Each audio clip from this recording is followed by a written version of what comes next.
Story: The Two Stepsisters. Once upon a time there was an old widower, who had one daughter. He married again and took for his wife a widow, who also had a daughter. The widow's daughter was ugly, lazy, obstinate and spiteful. Yet as she was her mother's own child, the latter was delighted with her and pushed everything upon her husband's daughter. But the old man's child was beautiful, industrious, obedient and good. God had gifted her with every virtuous and lovable quality, yet she was persecuted by her spiteful sister, as well as by her stepmother. It was fortunate that she possessed endurance and patience, or she would have fared badly. Whenever there was any hard work to be done, it was put upon the old man's daughter. She was obliged to get dry wood from the forest, drag the heavy sacks of grain to the mill. In short, every task always fell to her lot. The whole livelong day she had no rest, but was kept continually going upstairs and down.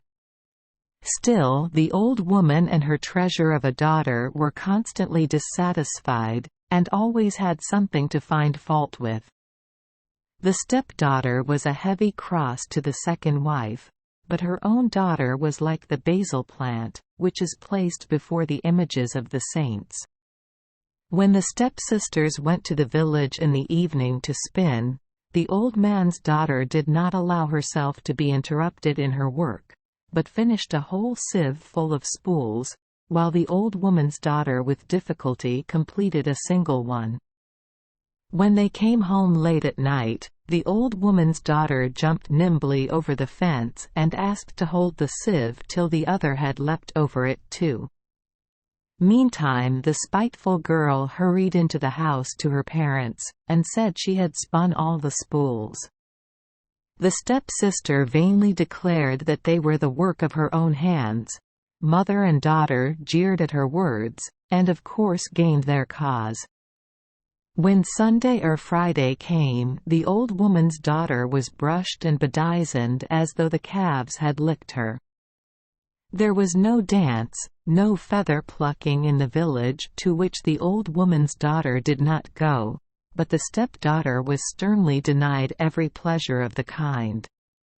Yet when the husband came home, his wife's tongue ran like a mill-wheel. Her stepdaughter was disobedient, bold, bad-tempered, this, that, and the other. He must send her away from home, put her out at service, whichever he chose. It was impossible to keep her in the house because she might ruin her daughter too. The old man was a jackanapes, or, as the saying goes, under petticoat government. Everything his wife said was sacred. Had he obeyed the voice of his heart, the poor old man might perhaps have said something, but now the hen had begun to crow in the house, and the rooster was of no consequence. Yet, if he had thought of opposing them, his wife and her daughter would have soon made him repent it. One day, when he was unusually angry about what his wife had told him, he called the young girl, and said, "My dear child, your mother is always saying that you are disobedient to her, have a spiteful tongue, and are wicked, so that it is not possible for you to stay any longer in my house. Therefore go wherever the Lord may guide you, that there may no longer be so much quarreling here on your account. But I advise you as a father, wherever you may go, to be obedient, humble, and industrious, for here with me all your faults have been overlooked, parental affection has aided, but among strangers nobody knows what sort of people you may meet, and they will not indulge you as we have done." When the poor girl saw that her stepmother and her daughter wanted to drive her out of the house at any cost, she kissed her father's hand with tears in her eyes, and went out into the wide world without any hope of ever returning home. She walked along the road till she chanced to meet a little sick dog, so thin that one could count its ribs. When the dog saw her, it said, "You beautiful, industrious girl, Have pity on me and take care of me. I will reward you someday." The girl did pity the poor animal, and, taking it in her arms, washed and cleaned it thoroughly. Then she left it and went on, glad that she had been able to do a good action. She had not walked far when she came to a fine pear tree in full bloom, but it was completely covered with caterpillars. When the pear tree saw the girl, it said, "You beautiful, industrious girl, take care of me and rid me of these caterpillars. I will repay you for it someday." The girl, with her usual diligence, cleared the pear tree from its dry branches and most carefully removed the caterpillars. Then she walked quietly on to seek some place where she might enter into service. On her way she came to a ruined, neglected fountain, which said to her, "You beautiful, industrious girl, take care of me, I will reward you some day." The little maid cleared the fountain, cleaned it thoroughly, and then went on again. As she walked, she came to a dilapidated oven, which had become almost entirely useless. As soon as the oven saw her, it said, "You beautiful, industrious girl, line me with stones and clean me, I will repay you some day." The young girl knew that work harms no one, so she rolled up her sleeves, moistened some clay, stopped the holes in the stove, greased it and cleaned it till it was a pleasure to see it. Then she washed her hands and continued her journey. As she walked on, day and night, it happened, I don't know how, that she missed her way. Yet she did not lose her trust in God, but walked on until early one morning, after passing through a dark forest, she reached a beautiful meadow. In the meadow she saw a little house, completely overgrown with vines, and when she approached it an old woman came out kindly to meet her, and said, "What are you seeking here, child, and who are you?" "Who should I be, good dame?" "A poor girl, motherless, and I may say fatherless, too, for God alone knows what I have suffered since my own mother's hands were folded on her breast. I am seeking service, and as I know nobody and am wandering from place to place, I have lost my way. But the Lord guided me, so that I have reached your house, and I beg you to give me a shelter." "Poor child," replied the old dame. "Surely God Himself has led you to me and saved you from danger. I am the goddess of Sunday. Serve me today, and I promise that you shall not leave my house empty-handed tomorrow." "Very well, but I don't know what I have to do." "You must wash and feed my little children, who are now asleep, and then cook my dinner. When I come home from church I want to find it neither hot nor cold, but just right to eat." When she had said this, the old woman set off for church. The young girl rolled up her sleeves and went to work. First of all, she prepared the water for the bath, then went outdoors and began to call, "Children, children, children, come to mother and let her wash you." When she looked up, what did she behold? The courtyard was filled and the woods were swarming with a host of dragons and all sorts of wild beasts of every size. But, firm in her faith and trust in God, the young girl did not quail, but taking one animal after another washed and cleaned it in the best possible way. Then she set about cooking the dinner, and when Sunday came out of church and saw her children so nicely washed and everything so well done, she was greatly delighted. After she had sat down to the table, she told the young girl that she might go up into the attic, choose whichever chest she wanted, and take it away with her for her wages, but she must not open it until she reached her father's house. The maiden went to the garret, where there were a number of chests, some old and ugly, others new and beautiful. But as she was not a bit covetous, she took the oldest and ugliest of them all. When she came down with it, the goddess of Sunday frowned slightly, but there was no help for it, so she blessed the girl, who took her trunk on her back and joyfully returned to her father's house. On the way, lo and behold, there was the oven full of beautifully risen, nicely browned cakes. The girl ate and ate, as many as she could, then took some with her for her journey and went on.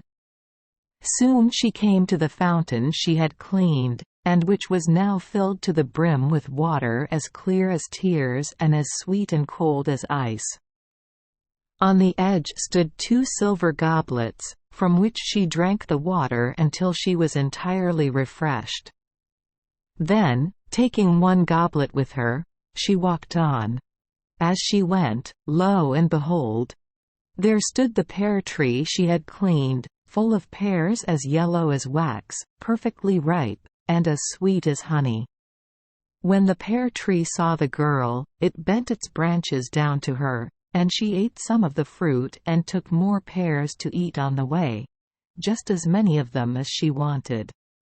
From there she journeyed on again, and lo and behold, she next met the little dog, which was now well and handsome.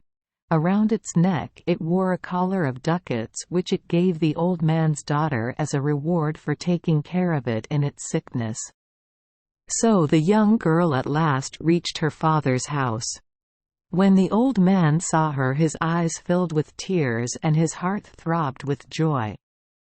The girl took out the dog's collar and the silver goblet and gave them to her father. When they opened the chest together, out came countless numbers of horses, cattle, and sheep, till the sight of so much wealth instantly made the old man young again. But his wife stood as if she were dazed, and did not know what to do in her rage. Her daughter, however, plucked up courage and said, "Never mind, mother, the world isn't emptied yet. I'll go and fetch you still greater treasures." After saying this, she angrily set off at once. She walked and walked along the same path her step-sister had followed. She, too, met the sick, feeble dog, passed the pear tree covered with caterpillars, the dry, neglected fountain, and the dilapidated oven which had become almost useless. But when dog, tree, fountain and oven begged her to take care of them, she answered rudely and scornfully, "Do you suppose I'll soil my delicate hands? Have you often been tended by people like me?" As they all knew that it is easier to get milk from a dry cow than to make a spoiled, lazy girl obliging, they let her go her way in peace, and no longer asked her for help. As she walked on, she too at last reached the goddess Sunday. But here also she behaved sullenly, saucily, and awkwardly.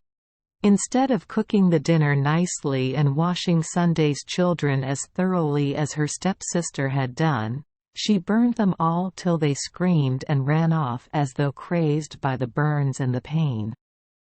The food she scorched, charred, and let curdle so that no one could eat it, and when Sunday came home from church she covered her eyes and ears in horror at what she found in her house.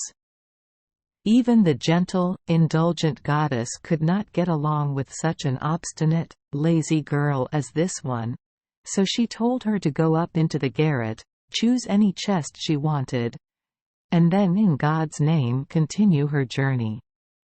The girl went, took the newest and handsomest trunk, for she liked to get as much as possible of the best and finest things, but was not willing to do faithful service. When she came down, she did not go to the goddess Sunday to receive her blessing, but hurried off as if she were quitting an evil house. She nearly ran herself off her feet, in the fear that her mistress might change her mind and follow her to get her trunk back. When she reached the oven, there were some nice cakes in it, but when she approached to satisfy her hunger, the fire burned her and she could take none. The silver goblets were again at the fountain, and the fountain was full of water to the brim, but when the girl tried to seize the cup to drink, the goblets instantly vanished, the water dried up, and the girl almost died of thirst. When she came to the pear tree, it stood full of pears, but do you suppose the traveler could taste even one of them? No. The tree had made itself 1,000 times as tall as before, so that its boughs touched the clouds.